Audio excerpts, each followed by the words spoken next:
Welcome to prime time news. నేను మీ journalist Veerareddy. Mantralayam నియోజకవర్గంలో ప్రశాంత వాతావరణం నెలకొన్న పరిస్థితుల్లో ఒక్కసారిగా టీడీపీ వర్సెస్ వైసీపీ అన్నట్లుగా వివాదం చెలరేగింది. ఈ వివాదానికి ప్రధాన కారణం ఏంటి? ఈ వివాదంలో టీడీపీ తప్పుందా, వైసీపీ తప్పుందా? అసలు టీడీపీ కార్యకర్తలు వైసీపీ కార్యకర్తల మధ్య ఫైట్ ఎందుకు జరిగింది? మంత్రాలయం నియోజకవర్గం ప్రశాంతంగా కొనసాగుతున్న వేళ ఒక్కసారిగా ఈ నిప్పు ఎక్కడ చెలరేగింది అనేది ఒకసారి క్షుణ్ణంగా అనాలిసిస్ చేద్దాం. ముందుగా ఇక్కడ రెండు పార్టీలను మనం గమనిద్దాం. ఒకటి టీడీపీ పార్టీ, వైసీపీ పార్టీ. ఒక్కొక్క పార్టీ ఒక్కొక్క వర్షన్ చెప్తుంది. ఇందులో తప్పెవరిది, తప్పు ఎవరు చేశారు, అసలు ఎందుకు ఈ వివాదం అనేది చెలరేగింది? ఇప్పటికీ మంత్రాలయం నియోజకవర్గంలో హైటెన్షన్ వాతావరణం అయితే నెలకొనుంది. ఇది రాష్ట్ర వ్యాప్తంగా హాట్ టాపిక్ గా మారింది. వైసీపీ వర్సెస్ టీడీపీ అన్న విధంగా. ఈ విషయంలోకి వస్తే కోసిగి మండలంలో చంద్రబాబు వెన్నుపోటుకు 2 రోజులైన కార్యక్రమానికి ఎమ్మెల్యే బాలనాగిరెడ్డి గారు ఆదేశాల మేరకు ఈ కార్యక్రమాన్ని నిర్వహించాలని పిలుపునిచ్చారు.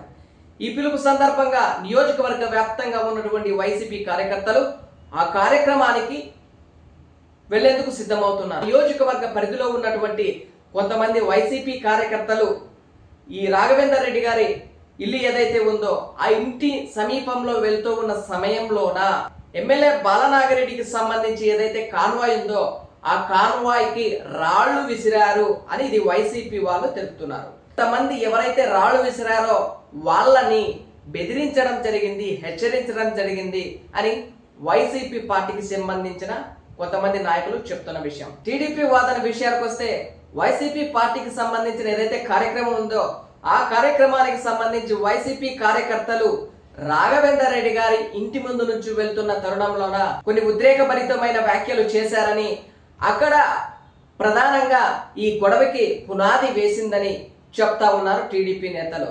సరే, ఇక్కడ మొదలైంది కథ, కానీ ఇక్కడితో ఎండి కాలేదు.